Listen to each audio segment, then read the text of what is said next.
Can you, David, can you mute Steve?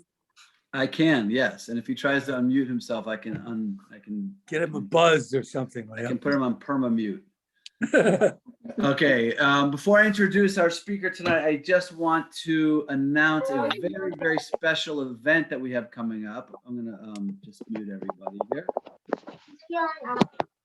A very, very special event that we have coming up on Sunday.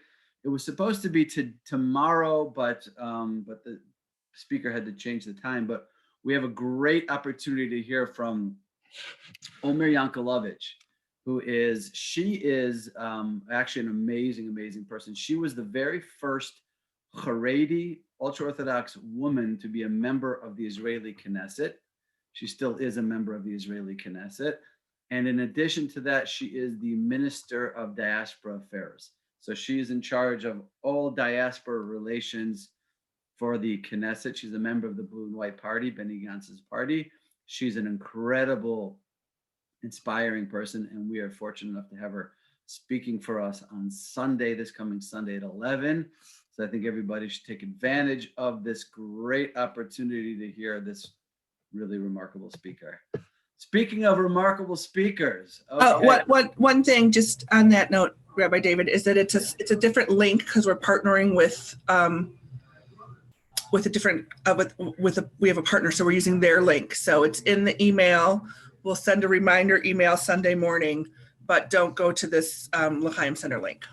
Okay, great. I can put it in the chat tonight. So keep your eye out for the email on Sunday with the link also. Okay, amazing. Okay, so on that note, I'm very excited tonight to have a really good point, Julia. Should I mention this too before we introduce the speaker? Tonight's Parsha Unpacked is sponsored by my parents in memory of Lou Began. That's my grandfather, Eliezer ben Avram Tzvi, on the week of his yahrzeit. This is a note from my father. He had two great passions in his life, his family and his Judaism. Judy and I feel that Papa Louis ignited Rabbi David's Pintel Yid, and for that we are eternally grateful. Beautiful. So may the learning tonight be in the merit of my grandfather Eliezer ben Avram Tzvi, and may he have an Elias HaNeshama. Okay, thanks for sharing that. And so tonight's speaker. If it were just the fact that he is a world-renowned speaker who literally has spoken all over the world, and who's very well known because of his video blog, his weekly video blog that comes out, which by the end of tonight, hopefully everybody will know exactly where to find it and how to get it in their inbox every week. So if it were just for that reason alone, I would be excited, but it's not just for that reason alone, because in addition to that, Harry Rothenberg is a very close friend of mine who I have had the amazing opportunity to spend two fantastic, unforgettable trips to Israel with. A lot of the guys on the Momentum guys on this call are here because they also had a chance to travel and to spend 10 days with Harry in Israel. After you get a little flavor of Harry's passion and excitement and love for sharing Torah, you'll understand what it must have been like to spend over a week with him together in Israel. So it's really special. I needed to shake it up a little bit, and I wanted to think of somebody who I could get someone really excited to reach out to. I sent Harry a text, who, by the way, is not a guy that has nothing to do in his life. He's a major partner in a major law firm. He's a very, very busy person, but Harry loves Torah and he loves the Jewish people. And when someone asks him to speak and teach Torah, he unless something major is going on, he does not say no. So I'm really appreciative, grateful to you, Harry, and I'm really happy and excited for everybody on the call to be able to have the opportunity to hear this wonderful class from Harry. We'll definitely leave some time at the end for questions and comments. So with that, I'm going to mute myself and pass the microphone over to Harry. Rabbi Began, thank you very much for the intro, and hello to everybody. Thanks for choosing to fly with me this evening. Rabbi, just one administrative detail that hopefully you can help out with. I just sent you an email, so you may have an easier time as the administrator sharing your screen than I will. So if you give me a minute worth of an intro, if you can check that email and you're able to share it on your screen when I'm ready for it, that'll be helpful. So there's a famous story about a very wealthy fellow. He's having a party at his gorgeous house, many guests. This is back when you were allowed to have parties and allowed to have many guests. And he's outside his Olympic-sized, gorgeous swimming pool. And the swimming pool looks a little unusual. He announces to everybody, he gets their attention, and he says, take a look at the swimming pool. That swimming pool is filled with man-eating crocodiles. I haven't fed them in a day and a half, so they're starving. Anybody who's crazy, I mean brave enough to jump in the pool and swim across, who makes it without getting eaten, you make it to the other side, you get $1 million.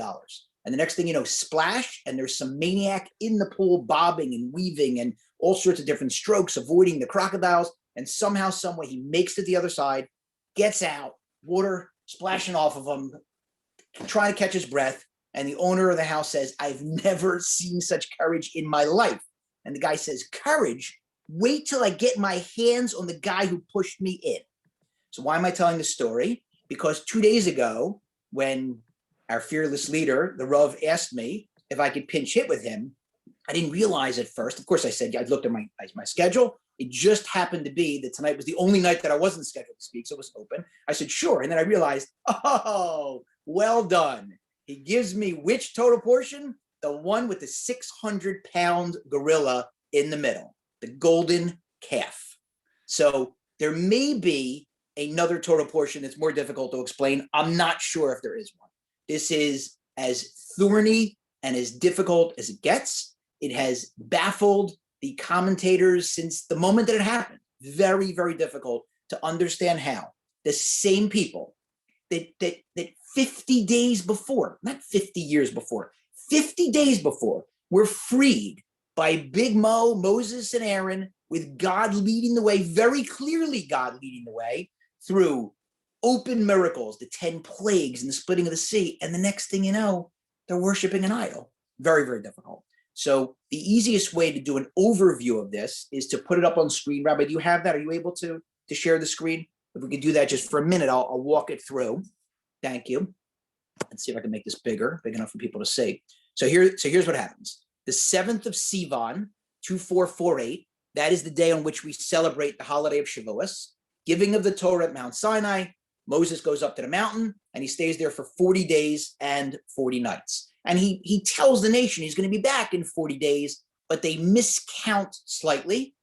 And they think that the 40th day, the day he's supposed to come back, is actually, that's only the 39th day. They think it's the 40th day. So by the way, I'm borrowing this from the art scroll, the stone Chumash. If you don't have it, please get one. You'll do yourself a favor. I think it's the number one most required book in a Jewish home.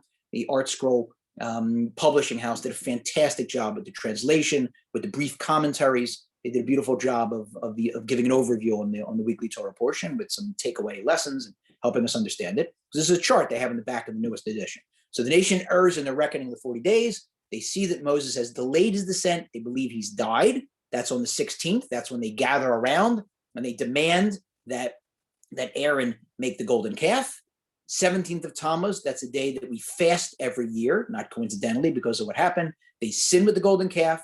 And on that same day, Moshe comes down from the mountain, sees the calf and the dancing. We know what he does. He breaks the tablets in front of them. Some of us have seen that scene in the movies, Charlton Heston. And then on the following day, Moshe destroys the golden calf, goes up on the mountain again to plead with God to forgive the nation, stays on the mountain another 40 days and 40 nights, comes back down after having secured forgiveness, and then he's summoned by God again, goes back up on the mountain for a third series of 40 days and 40 nights. And then at the end of that one, God informs him that he's fully forgiven the nation, and Moshe comes back down to the camp with the second tablets. So that's our overview. There's some other things that happen, but that's going to be more than enough for the next hour with respect to the up and down, the goings on. So if you can take that off the screen, and we're back. So the first thing I want to talk about, and I'll try to go in order to make these points. So that'll be my rather than trying to situate the points topically, I'll just do them in chronological order, and we'll try to tease out some lessons as to what's going on. So the first thing you have to realize, what's so poignant about this and so painful, is that they sinned just about at the last minute. It wasn't just that they made a mistake and they sinned. Moses is up on the mountain. He is studying the Torah. And the reason God does this over 40 days, he's God. God can just press them on the head and said, okay, there it is. You got it, right? You got it? Yes, I got it, right? Instead, he spends 40 days in what we call chavrusa, like in a study partnership. Like, okay, today we're going to learn the laws of marriage. Okay, today we're going to learn the laws of bris milah, circumcision. Okay, today we're going to learn laws of the holidays. Okay, today we're going to learn laws of sacrifices. Today we're going to do Shabbos. And he's sitting, like to use the term we use for study, for learning, steiging away. Why? Because God's creating a relationship with him, and he's showing us that if you want to really gain or grow in your Torah knowledge, you need to have a relationship. It can't just be you in a book. Ideally, it's you with a group, you with a study partner. So it's at the very end.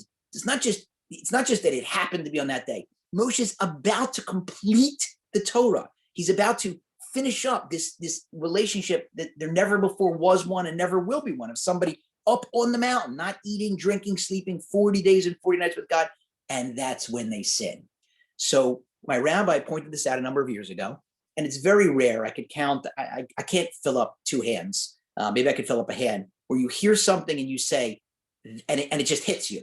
It hits you and you say, I got to start doing that, or I have to start being more careful about that. And he used this as a springboard to point out, how often does this happen, right? You're with your spouse and one of you gets ready quicker than the other. Okay. And I'm not going to make the stereotypical joke like, oh, it's the woman who takes longer, because there are households like mine often where it's the man. It can take longer. I was involved in a work call, or I was watching the end of a game. It can happen, guys. We know that, right? It's not always you're waiting for your wife. Sometimes she's waiting for you. And it's important. Maybe I'll use myself as the bad guy, right? We're going to her family's, whatever it is, Hanukkah party, her niece's wedding, her something. And she had said, please, like, I want to get there on time, please. And I just, whatever the reason, I'm on a call, I'm watching a game, whatever it is, right?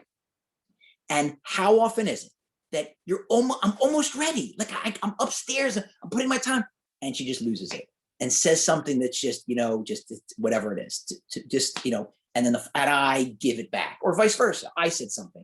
And if you had just waited, he says, how often is it if you had just waited 5 minutes, sometimes 2 minutes, sometimes 30 seconds, there's no fight. And instead, because you just couldn't hold it in for those extra 2-3 minutes, you got that drive. Every one of us who's married has had that drive, right? That hour-long drive where you're not talking it's 60 minutes of silence, and it's just how the driver, white knuckles, because they're so angry, and the other person is getting choked by their seat. And if you could just sit tight and wait. There's a story about this, a similar story that brings the same lesson home. The Baal Shem Tov, the great Hasidic master, he used to say a long Shemona Esrei. It's the private prayer, the long prayer that we say 3 times a day for those of us who go to services or pray on our own. And so one day, I think it was a Shabbos morning, he was saying a really, really long one, like a really, really long one. And his students are looking at each other like, what's going on? I mean, usually it takes a while. Usually it takes, 15 minutes. It's just like 20 minutes, 25 minutes, half an hour. And finally, like, they look at each other and like, what are we going to do? I mean, we're hungry. We'll go leave. We'll go make Kiddush. So they go leave. They make Kiddush. Okay. Throw down some schnapps and some, and some cinnamon babka. And then they come back. Hey, maybe he's finished by now. And by the time they come back, he's finished. And they say, Rebbe, respectfully, like, what was going on? Like, that was an extra long Shemona Esrei. He says, I'll tell you what was going on. I was in the middle of the Shemona Esrei, and while I was in the middle of the Shemona Esrei, I was climbing a tree, and it was a very, very high tree, and it was very difficult, especially as I got near the top, to get the right handholds to balance myself. And I finally made it to the top, and on the very top there was a bird. And if I had grabbed that bird, which I was reaching for, the Messiah would have come. Like, it would have ushered in the Messianic age. But I got distracted by the sound of you guys walking out of the basement medrash. Okay, so of course the students are like, whoa, if we just waited a few more minutes, the Messiah would have been here. Now again, it's an allegory. I don't know what that means, that he was climbing a tree. I don't know what was up with the bird, but the point he was making was like, just, have a little more patience. So that's a takeaway. Like, if they just could have waited a little longer, we don't have this horrific episode in our history. So that's number one. Second is that God tells Moses what has happened, tells Moshe what has happened. Moshe's up there, up on the mountain. He doesn't know what's going on. God, of course, knows what's going on. And he tells him, listen, go back down. This nation of yours, they sinned, and I'm going to destroy them. Okay. And he tells them, leave me alone, and I'm going to wipe them out. And Moses immediately starts praying, which is a little weird. God has said, leave me alone. What are you doing? Now contrast that with, for me, this is what the part of the beauty and the depth in the Torah is when you're able to look, and this for me is a lot of reason that I'm passionate about my Judaism, because I didn't realize this when I was younger. I was in day school and I never made these kind of connections. But when I was in my early 20s, in between college and law school, I got to sit in the class of Rabbi Uziel Malevsky, Zatzal, maybe you remembered. And he was my Rebbe at Or Sameach and Yeshiva. And he would sit and connect up like this scene with that scene, and this scene in the Torah with that passage in the Talmud, and that law, and that Agadata, and that Medrash. And finally I said to myself, all right, I give up, I surrender. There's no way a bunch of guys put this together. There's just no way. It just fits too perfectly hand in glove. So this scene is interesting counterpoint to a later scene almost at the end of the Torah, where God tells Moshe, you can't go into the Holy Land. And Moshe's praying. Rabbis say he prayed 515 prayers. And the Medrash says that if he had said one more, God would have relented. Like he got to him. He's like, but he couldn't go in. So God says to him, not another word. Don't say another word. And Moses, to his credit, doesn't say another word. He stops praying. So what's going on? Over there, God says, not another word. He listens. Over here, God says, leave me alone. Forget leave me alone. He runs through the stop sign like Pete Rose. How many times did I see Pete Rose, with the third base coach going, hold up, and Pete with his head down, running through the stop sign, barreling the catcher over and scoring. Runs right through what's going on? But Moses just picks and chooses. So the answer is that he was taking his cues. The first time around, he wasn't speaking. When God says to him, leave me alone, he says to himself, what do you mean leave me alone? I didn't say a word. Oh, he's hinting to me that he wants me to pray. That's a hint. He doesn't want me to leave him alone. The second time around, Moses was praying and praying and praying. So when God said not another word, he must really want me to stop. So he picked up on those cues as to what was going on. And at the end, this is when you see his greatness. You see his greatness constantly. You see his greatness here. God says to him, listen, I'm going to kill them. Don't worry, I'll make a new nation and you'll rule the new nation. He says, no, if you're going to do that, wipe me out from your book. I want them. I'm campaigning. I'm petitioning. I want to save them. I'm lawyering up for them. And at the end of his life, you see the same greatness, because like the Medrash says, had he said another word, he's got it. And he doesn't speak because that was it. God said that. And as tough as that must have been, he had to feel that I'm breaking through. One more, I got it now. And so an analogy is that there's a very interesting contrast as follows. If you look previously in the Torah, at the time of the Exodus, during the 10 plagues, many of the frogs gave up their lives. What do I mean? The frogs, we're told, went everywhere in Egypt, including into the ovens, which means some of the frogs were willing to sacrifice their lives because they were supposed to embitter the lives of the Egyptians. And some went into their bed, not bad, right? Okay, I need a frog to volunteer to jump into the Pharaoh's bed. It's a 700, thread count, Egyptian, of course, cotton, I got that one. Okay, I need a frog to jump into the oven. But some of them did it. They jumped into the oven. They gave up their lives. At the end, when they're leaving, we're told that the dogs did not bark in Egypt. They didn't bark. They were quiet when we were leaving. So as a result, we're told one of the laws we have is that if you have food that is not kosher, you give it to your dog. You give it to the dog. You reward the dog. The dog is helping you out, helps with the sheep. You reward the dog. You give him your extra food. Where's the reward for the frogs, right? The dogs I don't mean to take anything away from the dogs. The dogs were quiet, right? They get a reward. The frogs gave their lives up. Why don't we have some special thing where if you ever see a frog, throw them something, give them some crackers, give them some, I don't know what frogs eat, whatever, okay? So the answer I once heard from rabbis is as follows. It is much more difficult to keep your mouth shut like the dogs did than it is to give up your life. Okay, that's the lesson. The dogs were quiet. They kept their mouth shut. And so you see, there's a time and place for everything. And that's what Moshe was taking his cue. When God said, be quiet, and he meant it, as tough as it was, maybe he's going to get into the promised land. God said, quiet, I got to be quiet. But on the other hand, when he said, leave me alone, and I wasn't talking, that's the time I got to run through that stop sign and I got to argue on behalf of my people. So you have to follow our cues. So now let's get into the big scene. Moshe comes down and he breaks the tablets. Unbelievable scene. Now, why didn't he break them when he first got the news? I'm sure you could ask, why did he break them at all? Who gave him permission to break them? The tablets that God himself inscribed?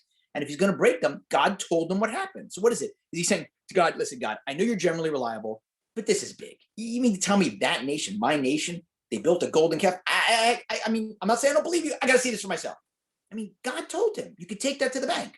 So some will say, well, but it's not just that seeing is believing. Seeing just had a more powerful effect. But the better answer, I think, is obviously that he broke them so that the Jewish nation that was sinning would see him break them. If he just told them, oh, by the way, I had these tablets up in heaven and I broke them, that's very different than in front of them showing his anger and breaking them.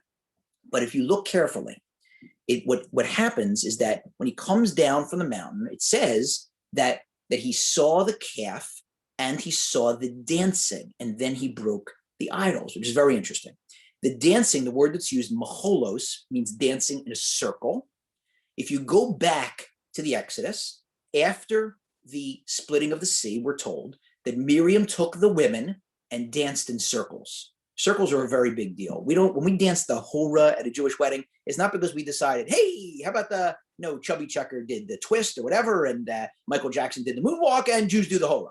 We dance the hora because it's a circle, because it's the circle of life.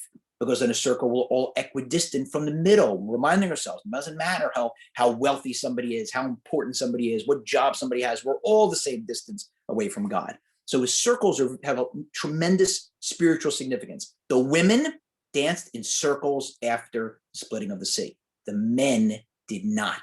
The men sang, which is very nice, but it's not on the level of the circles. Women are always on a better level. And by the way, for the women out there, the women did not sin at the golden calf, which is why all of the men who were there in that generation, some of them were killed immediately, the ones who were actually observing the idol, and the others who were there all died, except for a couple, except for Kalev and for Joshua, but everybody else died. The women made it in. The men did not make it in, except for the Levites, who also did not participate in the sin. So the women at the splitting of the sea, dancing in circles, the men were only singing. Moshe sees an idol, and he sees the men dancing in circles. What? You didn't dance, you didn't get to the level of circles when God himself split the sea, and now when you built an idol, now you're at the level of circles? And that's what outraged him, and that is when he slams down the tablets. And so a takeaway, I think, from here is that you got to dance in the right circles. I think I don't remember if I mentioned this on the trip. I may have, or people on the trip, and I mentioned this, you'll forgive me for the rerun, but I tell this all the time because it's so important. When you're dancing the hora, you've got your hand out, usually to your right hand, and you grab onto somebody else. This, of course, was back when we could dance in a circle and could put our hand out and actually hold hands with someone else. Who knows? Maybe we'll be able to someday. Maybe we'll do it with masks and gloves on. Hopefully we'll get back to some degree of normalcy. But when you reach out that hand, you grab somebody and that person is pulling you along. They're further along in the circle. They're pulling you along because every single person needs someone that inspires them. You have got to have somebody dragging you. You've got to have somebody from whom you can learn. And I love this. I'll tell you what happened. Don't ask me to explain it, but I love this. As Moses he's the stenographer. So he's writing the text of the Torah and God's telling him which letters to write. Okay, write this, write that, write this, write that. And on many of the letters, God explains to him how to make tagin. Those are those little flourishes at the tops and bottoms of the letters. So Moshe says to God, what are these little flourishes? God says, don't worry. Someday there's going to be a rabbi. His name is Rabbi Akiva. And he's going to learn many laws from those flourishes. So Moshe says, I want to see this. So God says, for the first time in recorded history, let's go to the videotape.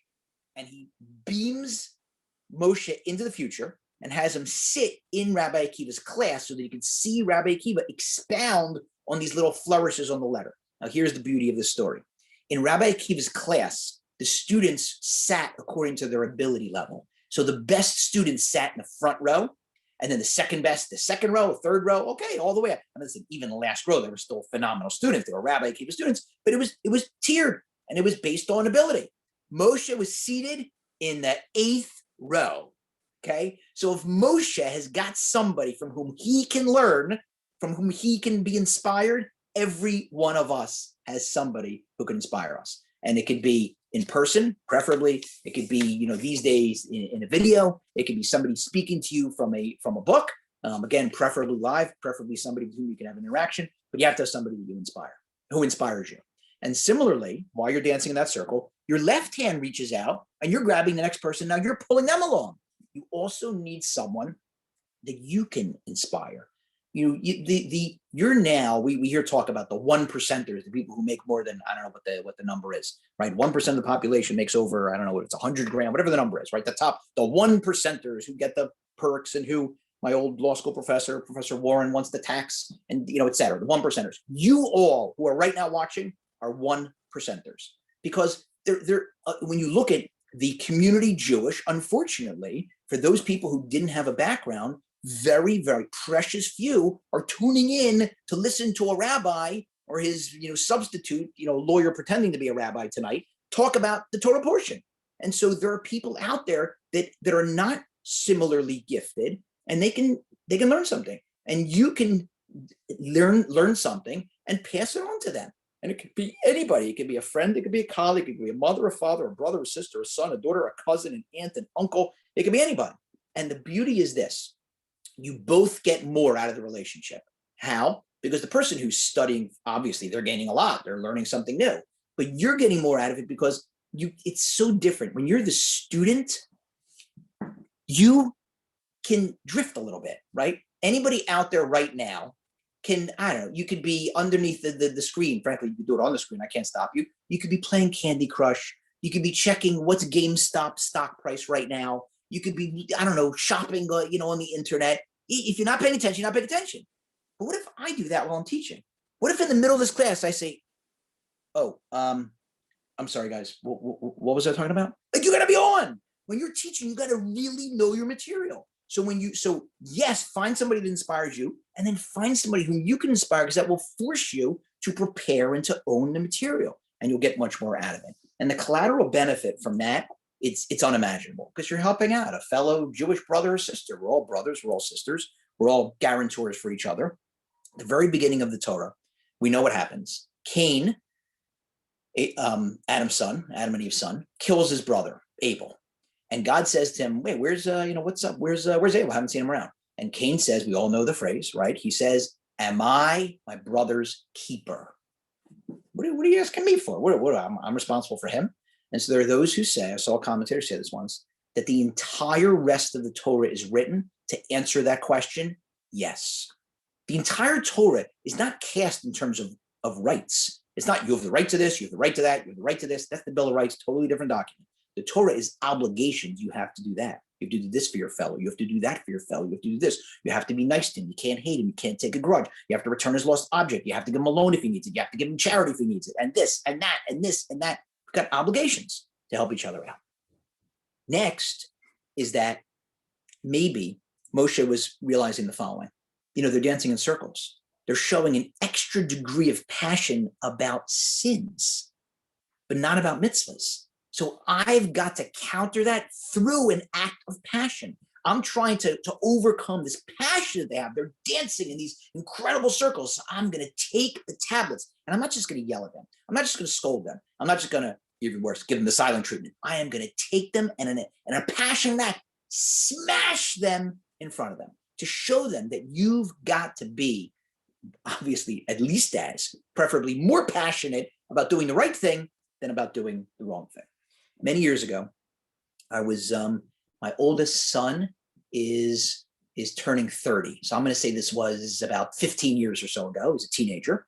And I was at an Eagles game, and the Eagles are playing the Chargers, and they are about to lose. This was before the 2-point conversion. So they are down. They're down at the time 5 points, and it's, I don't know, like a minute left in the game. And the Chargers are about to kick a field goal. It's like a 35-yard or so field goal. They're going to kick the field goal. They're going to go up by 8. There's no 2-point conversion. So even if you score a touchdown, that's only 7. So the game is over. They kick the field goal. The game is over. And the Chargers line up, and they go to kick the field goal. And one of the Eagles gets a hand on it, blocks it. And the ball takes the perfect hop to a fellow defender, hits him right in the breadbasket, picks it up on the dead run, and goes for 6. Okay, returns it for a touchdown. we lose our minds. I mean, forget hugging my son. I'm hugging strangers. We are losing our minds. It was the most unexpected. It was like, it would be enough. Okay, maybe you block it, and maybe you have just enough time to throw a Hail Mary down. This was the block and the score in the same play. It was unbelievable. So we come home after the game, and my son is telling, he's actually younger than 15. He must have been, I don't know, 12, 13. He was younger. And he's breathlessly telling my wife, young kid, my wife's like, oh, how was the game? Oh, Mom, it was unbelievable. And my wife, she couldn't possibly, it's not possible for her to care less about sports. But she's listening because it's her son telling the story. And Mom, and they were about to lose, and they blocked the kick, and the guy ran it back, and it was unbelievable. We were going crazy. We were jumping up and down. So later that night, my wife says to me, so were you also, going crazy when the Eagles won? I said, I don't know if I was going crazy. I was somewhat, mildly amused. Of course I was going crazy. What kind of question is that? So she says, no, look, I'm not saying you shouldn't have gone crazy. I just want to point out that next week is Simchas Torah. We're going to be dancing with the Torah, and, our son's going to be there. And I know you're not usually one of those rah-rah guys that likes to dance with the Torah. So I was just thinking, like, maybe try to show as much enthusiasm for that as you did for the Eagles winning. And I was like, that's a pretty good point. That's a pretty good point, right? Because here's my son who saw me. I mean, I'm sure tears were flowing. It was unbelievable, right? And now later, a week later, dancing with the Torah, I'm going to be on the side. Like, okay, when it comes to my turn, I'll dance a little bit and put it aside. She's like, what are you doing? You've got to be at least as passionate about the things that count as the things that count less. I'm not going to say sports don't count.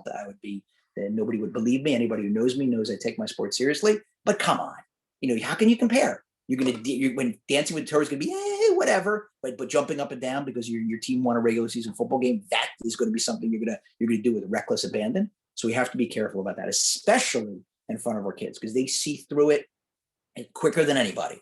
They see what your priority. They know what your priorities are. Okay, so now next question is, why break both?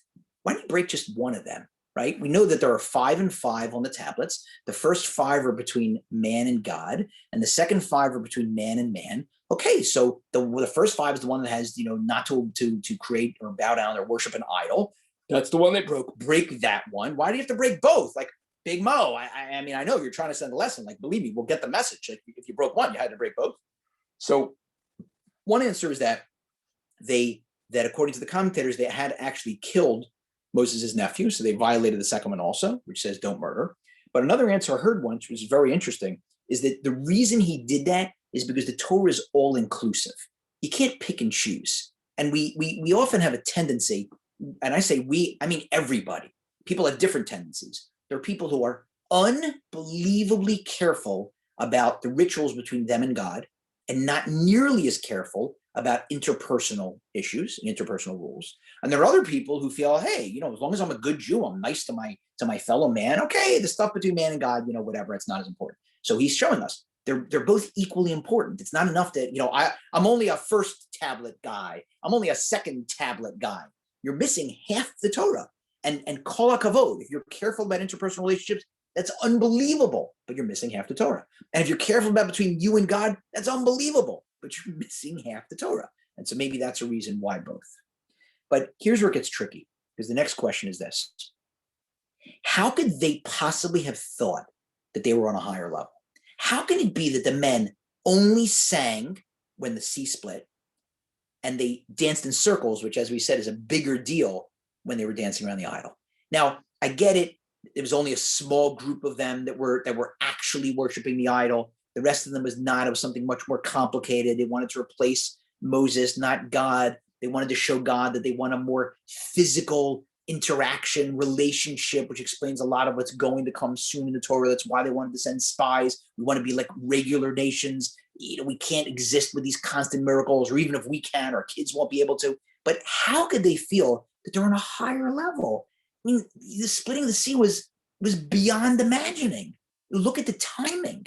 There was once, years ago, New York Times, I think it was the Times, did a whole expose, one of their classic pieces of investigative reporting, where they went through, it was just before Passover, of course, where they went through and explained that there was a natural reason for each one of the 10 plagues. The blood was from this, it was from this type of fish, and the frogs was from this type of thing, and the boils and the hail was from the atmospheric. Like, had a different scientist opined as to how each one of the 10 plagues could have happened, including the sea. There could have been in the sea, there could have been this rare thing where the sea opens up, and that's what happened. So somebody wrote a rebuttal to this and said, let's say you're right, okay? Let's say each one of those is explainable through natural phenomena. But the miracle then was still in the timing. Think about what happened. The entire Jewish people, 3 million strong, is right at the mouth of the sea. And the Egyptian army is approaching, about to catch up to them. And right then, the sea opens. Wait, it gets better. They step into the sea. 3 million strong walk across the sea, which takes quite a bit of time, right? The second the last one gets across, that's when it closes on the Egyptian army. Yeah, I guess that was just a natural coincidence, phenomena. Like sometimes the miracle is in the timing. And they saw this with their own eyes. They were there 50 days earlier. What are they doing? And they were inspired. They sang. But now they build a golden calf and they're even more inspired. They feel like, wow, this is an even higher level than when God split the sea. How can that happen? So I want to make the following suggestion. Right now, it's not clear to me that we know. I don't know if there's some debate. It's never been clear to me. I think we know. I'm not sure if we know. But let's say we knew exactly which mountain is Mount Sinai, the mountain where God was on top of the mountain, and we saw his voice, whatever that meant, and we saw the flames and he spoke the first 2 of the commandments, and then of the 10 commandments, and then Moses gave us the rest. And Moses was there multiple times, 40 days and 40 nights, God studying with him, writing to Mount Sinai. And some entrepreneurial Jew or Arab, Abraham Accords, or maybe a Jew and an Arab, decide we are going to open up an ATV park. So we're going to advertise ATV rides. You get jeeping and ATVing on Mount Sinai. Come on, what could be cooler than that, right? You're going to ride a jeep over the spot where Moses stood and received the Torah from God in heaven, right? There is no problem whatsoever. I can't tell you whether it's going to be, I'm not suggesting this. I'm not saying it's going to be a successful or unsuccessful business endeavor. But according to Jewish law, there is no halachic impediment.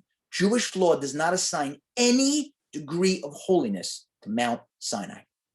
How's that possible? Contrast with this. On the Temple Mount, according to almost all halachic decisors, there's a very, very tiny minority. I respect them. It's a very tiny minority. According to almost all the rabbis who have investigated this and who talk about this, you cannot set foot on the Temple Mount. So you'll see if you ever go to visit the Western Wall, hopefully the airport will open again and we'll be able to visit Israel again sometime soon. But you see there is a ramp that heads up, and that's, you can take that ramp if you have permission. But most observant Jews, the overwhelming majority, will not go up that ramp because you can't set foot on the Temple Mount. Why not? There's no temple there. I mean, it's the ground where the temple used to stand, but there ain't no temple. Last time I checked, there's a mosque there, more than one in that area. You can't set foot there. Why is that? Why is it that Mount Sinai, where God himself gave the Torah, no problem, ride a jeep across it, versus the Temple Mount, because thousands of years ago, there used to be a temple where now there's a mosque, can't set foot on it? And the answer is that at Mount Sinai, we were spectators. We just sat back and enjoyed the show. Hey, what seat do you have? Oh, I got grandstand. I got row K, seats, 4 through 10 for my family, right? Oh, what seats do you have? Oh, I got orchestra, right? We just sat back and we watched the spectacle. The temple we built, King Solomon built the temple. So because we did it ourselves, it has more holiness. There's another example of this. The other example of this is that the second time around, Moses carved the tablets himself. God said to him, I want you this time around, I want you to take the tablets, I want you to carve them yourself. When he comes down the second time from bringing, remember, this is not the first time. First time he came down with the tablets, they were destroyed. The second time when he comes down with the tablets, they're not only are they not destroyed, but they're brought down. They continue to exist. Hopefully they're still around somewhere. And when he comes down, the Torah tells us that Karen or Panav, he had rays of light streaming from his face. Rays of light. Now, this is unfortunate. I'll just say this as an aside. The Hebrew word for ray is Karen, which also unfortunately happens to be the Hebrew word for horn. And that's why there's that mistranslation and that canard and that asinine stereotype about Jews that we have horns. A wonderful stereotype that the great Michelangelo went for. I'll show you this picture.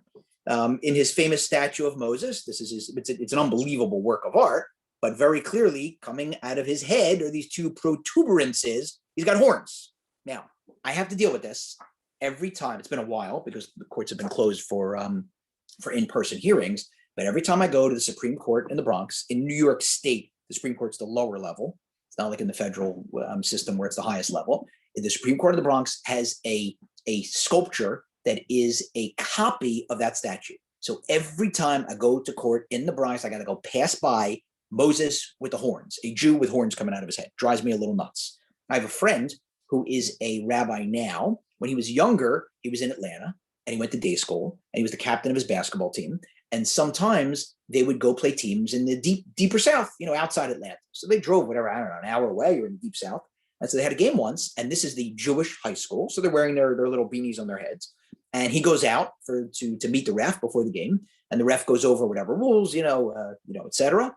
And the other team's captain says to the ref, "Hey, ref, what about his horns?" Now the ref is going back many years. The ref, instead of turning to him and saying, "Hey, you cut that out, young man," turns to my friend like, "What about your horns?" So my friend, thinking on his feet, looks at the ref and he says, "Don't worry." He says, "Before the game, we unscrew them." He's like, "Oh, okay." Like this was an actual back and forth that happened in the United States of America, okay?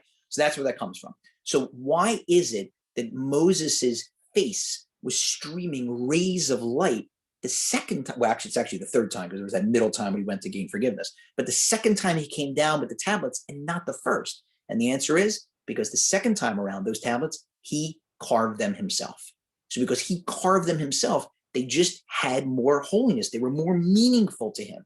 And so that could be, I suggest this, that could be why they felt mistakenly that we're on an even higher level. Now we're dancing in circles. Because the first time around at the sea, spectators, sea opens, we just walk through. Second time around, hey, I made that calf.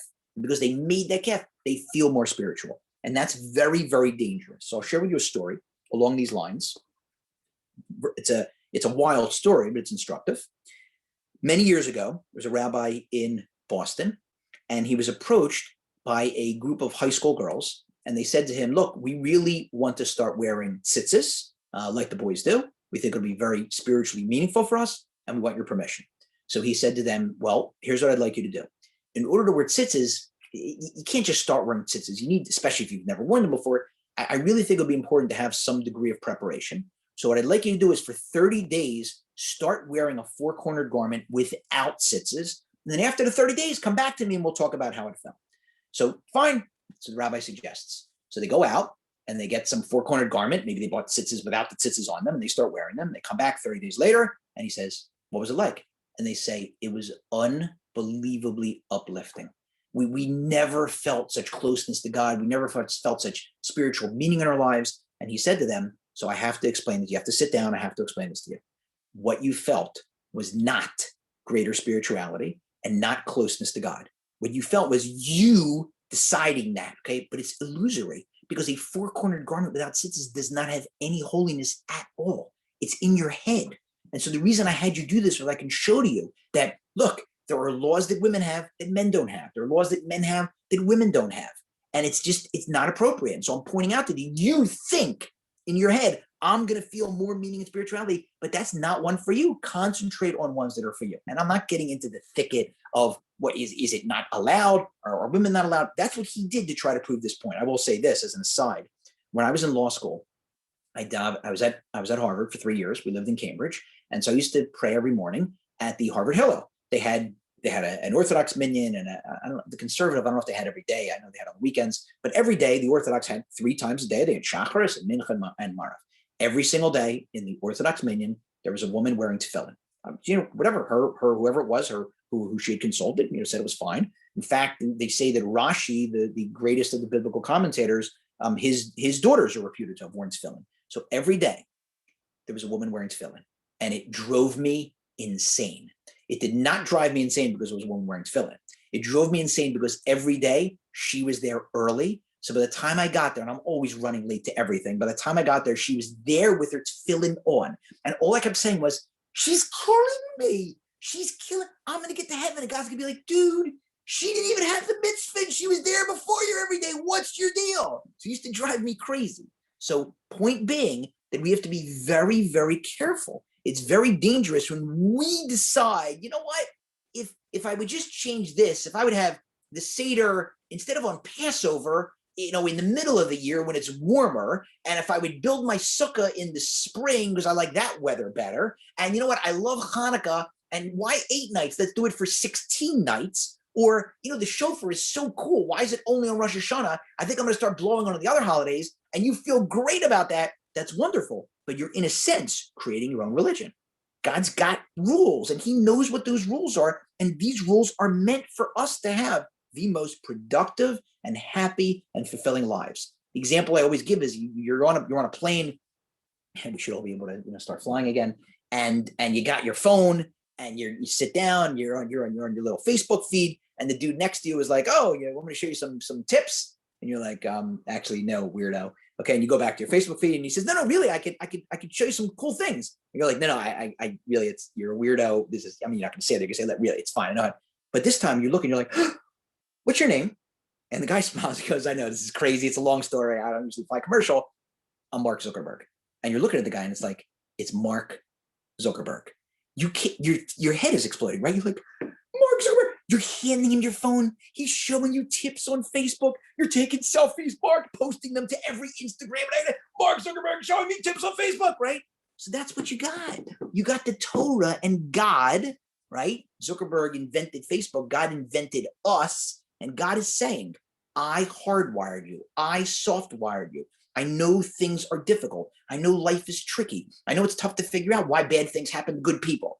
I heard a great quote recently, which is that people who believe in God have to explain why bad things happen to good people. Very tough to explain that. People who don't believe in God have to explain everything else because we got answers to everything else. And he's saying, I'm telling you that these rules, the rules between me and you, and the rules between you and your fellow man and woman, this is the prescription. It's the recipe. It's the guidebook. It's the owner's manual. You're trying to figure out how to have more meaning in your life. You're trying to figure out how to be even keeled. You're trying to figure out how to be happy. You're trying to figure out how to be fulfilled. You're trying to figure out how to have deep, lasting relationships with me and with your spouse and your mother and your father and your brother and your sister and your son and your daughter, et cetera, et cetera. Here is the guidebook.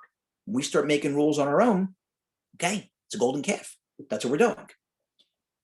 And there's another one I want to go through. So we have to choose our friends very, very carefully. What happens at the end when Moses comes down the mountain that last time and the rays of light are coming off of his face, we're told that the people backed away because they couldn't look at him. In fact, this is not that well known. I'm not sure why. It's very clear if you look at the end of this week's Torah portion. For the remainder of his life, which is the next 40 years in the desert, Moshe wore a mask. He was the man with the mask. He used to wear a mask because those rays did not go away.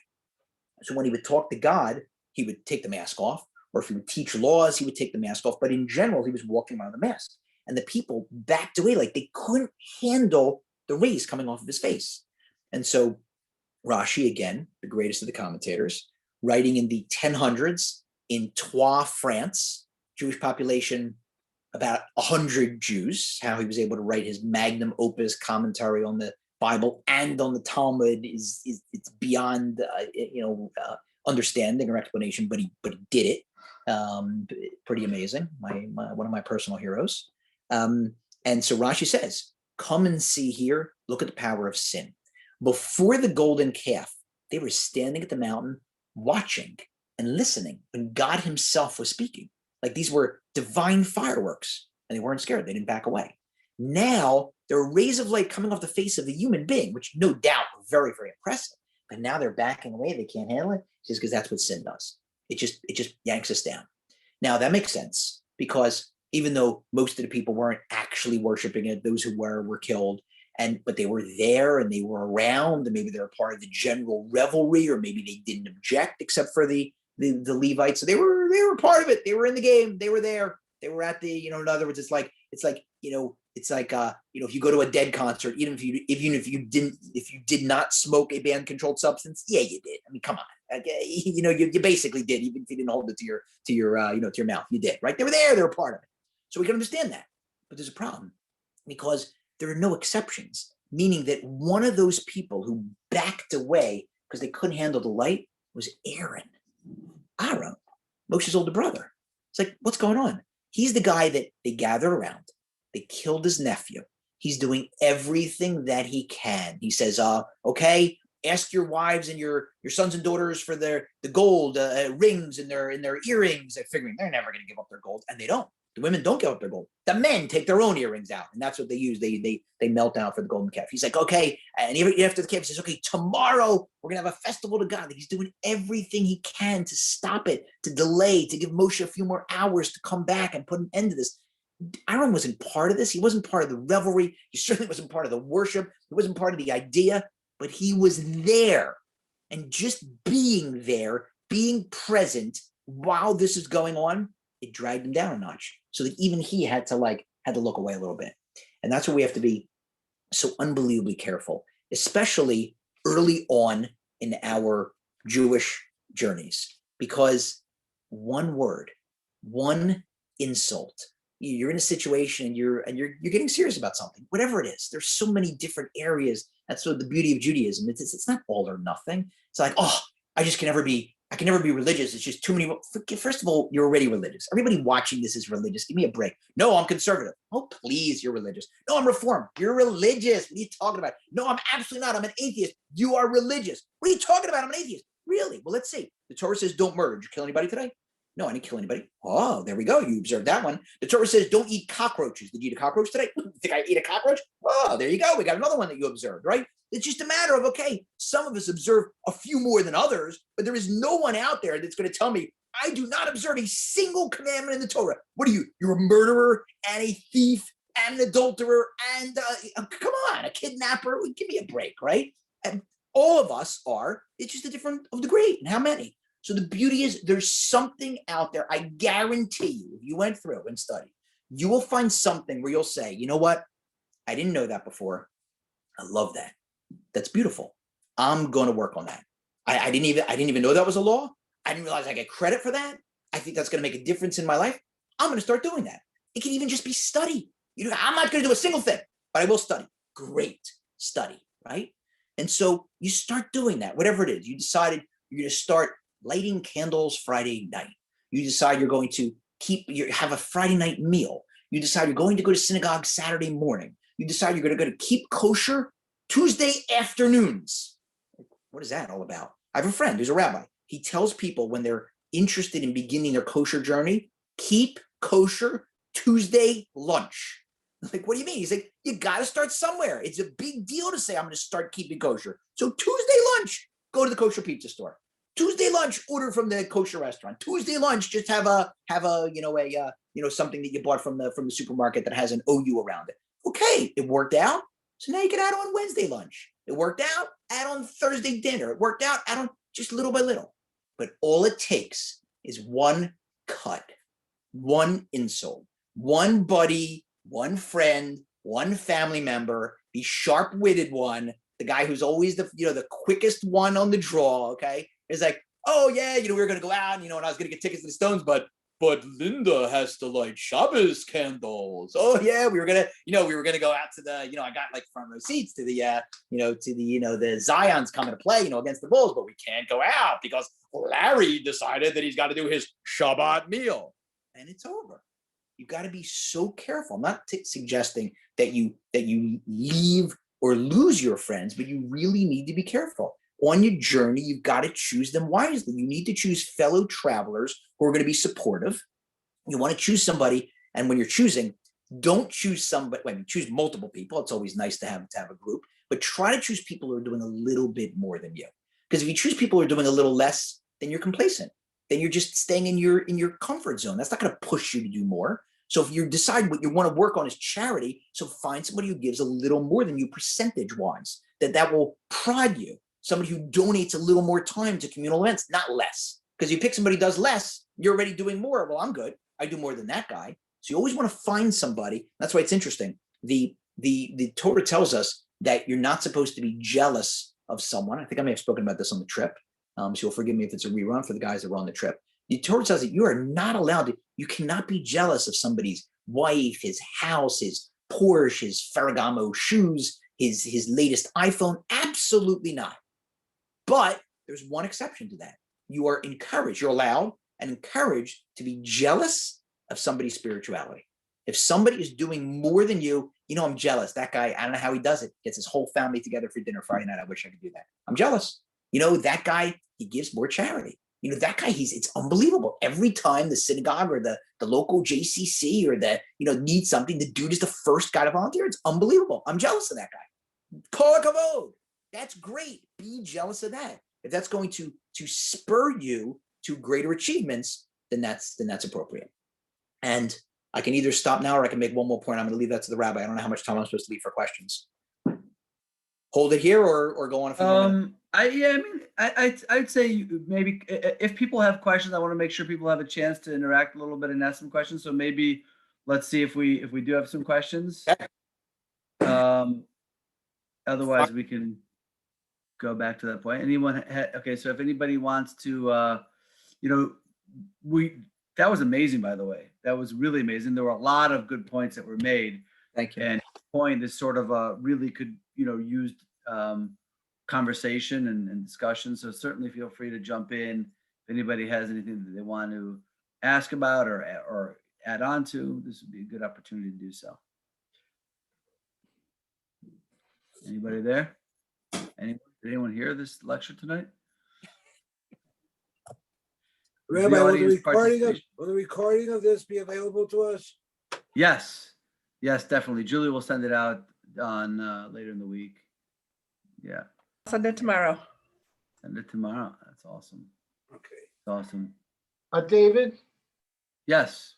we really didn't get off that easy after the golden calf. I mean, it could have been worse, but we're trying have to live that down because Hashem hid himself from us, and it takes a lot more faith when Hashem intentionally hides his face. Yep. Yeah, I think that's true. Harry, do you want to comment on that or? What I'll say is that you're dead on point. The rabbis say that every time there's any kind of collective punishment for the Jews, that there's a little bit of the golden calf in it. We are absolutely still paying the price. And that's what I meant when I started, like of all the topics to have to talk about. It is very, very difficult to understand. I'm trying to give you like some to try to get into their headspace a little bit to understand just how colossal a sin it was. And even though it was a very small minority that the rabbis say was instigated by the Erev Rav, that's the group of converts that decided to join us, Egyptian converts who said, you know what, we're all in. We see God as the one, we're converting. Moses said, okay, I'm taking you along. God said, I don't think it's a good idea. And Moses said, no, I want to do this. I trust them. I think that they're sincere. I always wonder, for Moshe, was this very poignant for him, having been brought up as an Egyptian? Like, did he feel, how could I turn the back on my erstwhile sort of countrymen? He was the overseer of the palace until he had to flee when he stepped in and saved the Jew from the attack by the Egyptian. So over God's suggestion, obviously God did not say you're not allowed, or he wouldn't have. God said, okay, but I warned you. They're the ones that instigated this. So they're the ones that were actually worshiping. But nevertheless, the fact that it went on and Hor was killed and the idol was made and sacrifices were brought to it, it was a stunning drop off. And it's a cautionary tale. It's a cautionary tale for all of us, that the Talmud says that you cannot be confident in your spirituality and your closeness to God until the moment of your death. And it gives the example of a high priest who went off the last day of his life, just like lost his mind and just decided, that's it. I'm an idolater, I'm an atheist, etc. And you're judged on where you are. Like when the clock, when they, every one of us has one of those like little timers, you flip it upside down, like in the game, the hourglass. And when the last, piece of sand falls out and that's it, you're judged where you are then. You got your whole life to get there. And so you have to be very careful, because there are people who, I see this in my practice because I represent people who suffer through the most mind-bendingly horrible things imaginable. People who've lost arms and legs and eyesight, people, brain injuries, people have lost loved ones. It's horrifying. And sometimes you see examples of extreme faith where they say, look, it was obviously decreed by God. It's very, very painful. It's very difficult, but we accept it. And other times it's just people who are crushed, who say, how could it be? How if there's a God, how could he let this happen? And and when that kind of thing happens, that's a little bit of the golden calf, like turning away and proclaiming, this is the God that brought you out of Egypt. That golden calf brought you out of Egypt. So yeah. I have a question. I thought, like, earlier on in your speech, you talked a little bit about the whole Bible kind of being set upon, or not a lot of the Bible being set after the Cain and Abel conflict. You care to provide a little bit more commentary around that? Yeah. So what I was saying was that Cain asks that question at very, very early on, like really early on in the beginning. And the question is, am I my brother's keeper? And so the way this rabbi explained it is that if you just do like a helicopter view of what the purpose is of the Torah, the purpose of the Torah is to answer that question, yes, like to show us that your brother and sister's livelihood and fortunes and well-being and happiness, you are the keeper of that. You are the keeper. So I'll give you an example. There's a haunting phrase that a rabbi I once heard told this, and this is one of those others, like I can count on a hand or so, that where it's like life change. I will never forget this. When there's this epic confrontation between Joseph, who's the ruler of Egypt, and his brothers who do not realize who he is. And he's now sent them back and forth, and he chooses them being spies, sends them to bring their younger brother. Their father is back home. And now he plants the goblet in the younger brother's satchel, and he says he's going to keep him as a slave, and this is going to kill his father. And so Judah, the other brother, says, "Hey, can I have a word with you?" And he's trying to reason with him, okay? And he's telling him, like, we did everything that you said, and we told you we have an elderly father, and we told you that how beloved this young boy is to him, and you can't do this. And his last phrases, he says, "Ech e'ele el avi vehanar einenu iti." How can I go up to my father and the lad is not with me? He says, I'm a guarantor. I told my father that I'm going to be his guarantor. Take me as a slave, not him. And so this phrase, this rabbi said, that's the phrase that has to be on our lips our whole lives. How can I go up to my father in heaven and the lad is not with me? Meaning my own children, I didn't do everything I could to bring them up the right way. And other Jewish youth, other Jews, like that's our job. To the extent that you've got anything, you've got an obligation to share it. You got money, 10 to 20% is charity. You got time, 10 to 20% to charity. That's what you got to do. And you've got to realize your strengths. So I'm asked sometimes, it's very flattering, it's very nice. I'll get a call, somebody, we want to meet you. We'd like you to be on this Jewish board. And the answer is always no, just about always no. Because I know that there are other people that could sit on a board. And that's not that, I'm not saying it's not important. And I'm not saying that I couldn't be good at it, but I know to the extent that I have extra hours, God put me here to do this, to do these types of talks. Other people could be sitting at board, and I don't want to take a night that I could otherwise do a talk, and I can't because I have to be at a board meeting. So you have to figure out, like, it's not only figuring out what time you have, your discretionary time, but figuring out what you're good at and what you can help out with. And everybody's good at something. Like, it's not, sometimes people say to me, well, Harry, come on, I'm not a speaker. I'll say, fine, so invite guests over. Oh, come on, I'm not comfortable. I don't know what I don't know what questions they're gonna ask. Mm-hmm. Okay, so drive. What do you mean drive? Drive. They're elderly people. They need to go to doctor's appointments. They don't have anybody to drive them. Volunteer to drive. Cook. There are women that had babies, and they you can help out with cooking. There are people who are shut-ins. There are people who are sick. Okay, you pack. What do you mean pack? Pack. We have in our community. There's a group, and they take food and they pack it up every week and they give it to the poor. And they need volunteers every week to pack. Everybody drive, pack, cook, visit the sick. Like, there's something out there that everybody can do. And so the answer to, am I my brother's keeper, is yes. Yes, you've got something. You've got talent, you've got resources, you've got time. Every one of us can and should. I'm speaking to myself, okay? I should do more of it, right? Every one of us has things that we can and should do for others.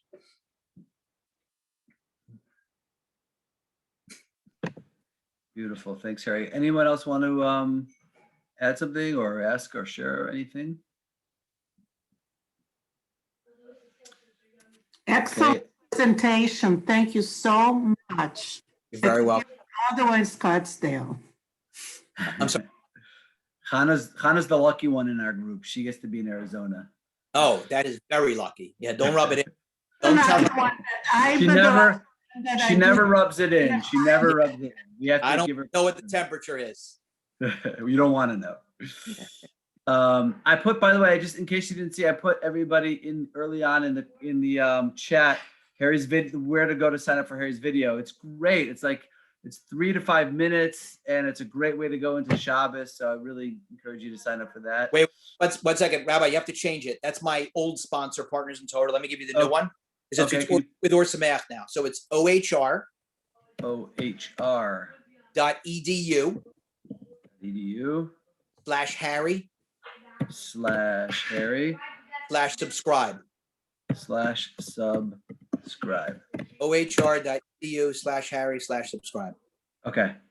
Okay, fine. So that's where to get it now. Oh, I didn't know, because it's all, you can also get on, it's on aish.com every week also, but is that there? It's you on have to go where.com? on aish at aish.com. Yeah, it's on Age. Yeah. It's on. That's why you can Yeah. go on YouTube and put in Harry's video blog. You can find Yeah. it that way. But this But way the you'll get Google- it sent to you if you do it this Respect. way. And not to scare anybody away, the video is once a week. It's 3 to 4 minutes. It's not an hour long. You do not have to set aside an hour, 3 minutes. There's always at least one good laugh per week also. Yeah. So, Try. No, I can't say always, but I yeah. I thought you were going to reference the double doink there for a minute. I So saw it coming, but trained myself the entire time. I did not reference it. Okay, it's not my style. I'm not a sore winner. Still very thankful that I got out of that stadium alive. can you just tell the story? You got to tell the story. The story How is about that Escaping my- from your life. okay, one of my closest friends is from Chicago, and I gave him a ticket when the Blackhawks beat the Flyers on our home ice to win the championship several years ago. And so fast forward a few, it's a couple years ago now, the Eagles were playing the Bears in the first round of the play.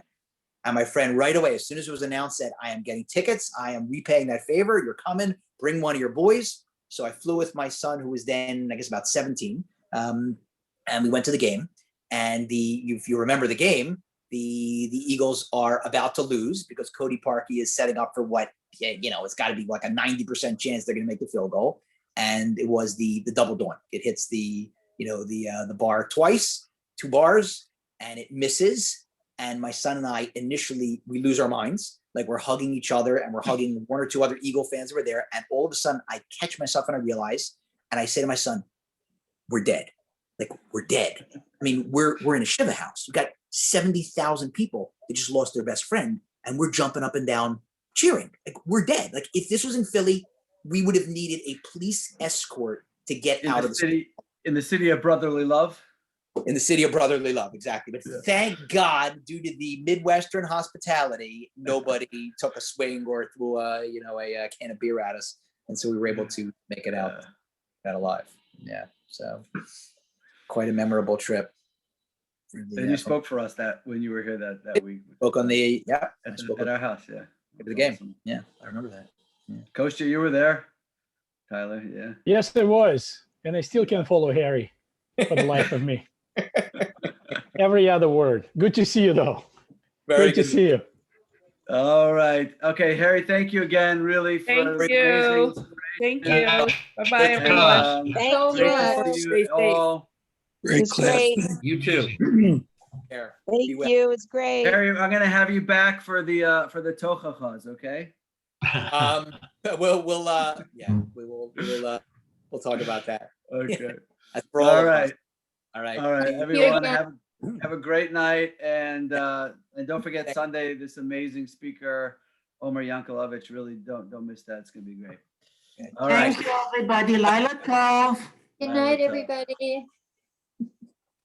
All right. Hey, all. Thanks, Harry.